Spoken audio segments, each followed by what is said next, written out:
Okay, so this wood stove, this homemade wood stove, has no baffles in it, anything like that. It's pretty well constructed. I didn't make it. But I was losing heat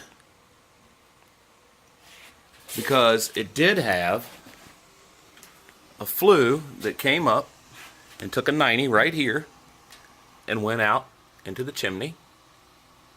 And basically I had fire going up my chimney.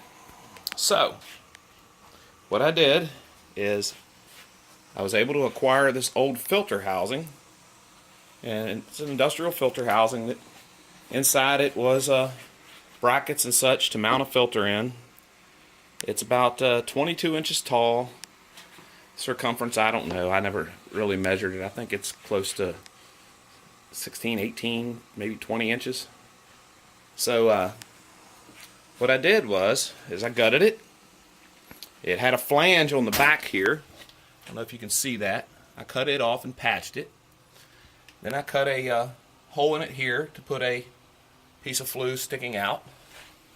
So inside this, now it happens to fit perfectly on top of my wood stove. You can see there's still flange on the bottom. And I took a terracotta flue and ran it straight up to about 2 inches from the bottom of this lid. Then I put a steel 5-gallon bucket that I cut down over top of that and insulated it with vermiculite. Filled it up with vermiculite and cut a hole in the steel metal lid and stuck it back on. So now the fire comes up, hits this lid, goes down the sides of this, which there's a 2 or 3 inch gap in there, and then comes down and goes out the flue.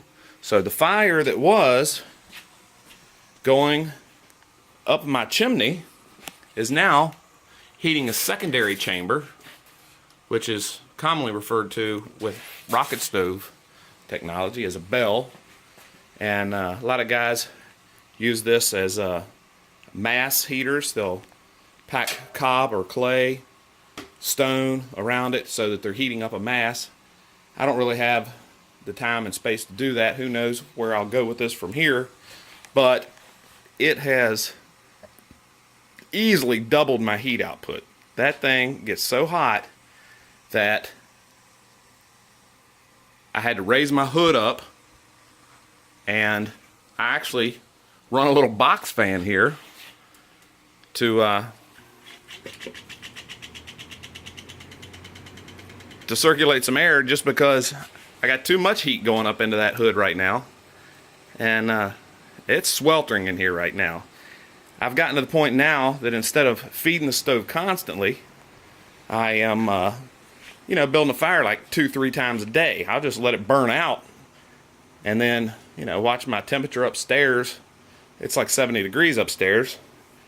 It's a pretty large house, and the wood stove's about as far away from our bedrooms and such as you can get. So it's worked out really great. If you're not getting the kind of heat you want from your wood stove, especially if you have a flue that goes straight up, that's perfect for making a contraption like this.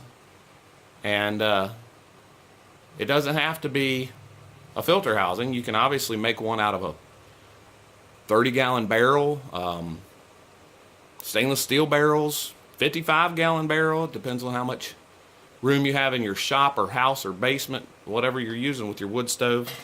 The only other thing you might see here, in case anyone asks, I happen to have acquired a lot of fire brick for virtually nothing. I think I paid $50 for a ton of fire brick.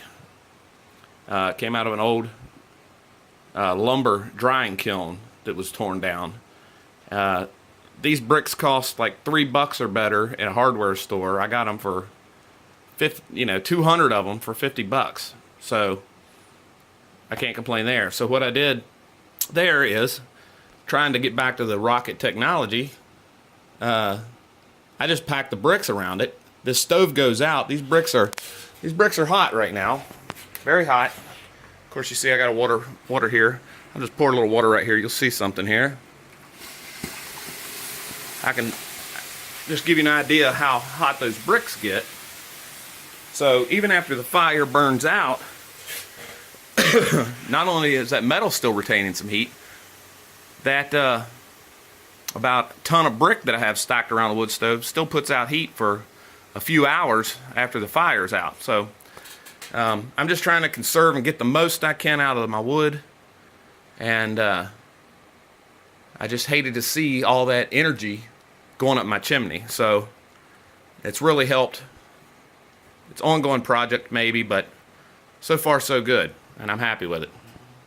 I hope this helps out some guys that are trying to improve their efficiency when it comes to burning wood.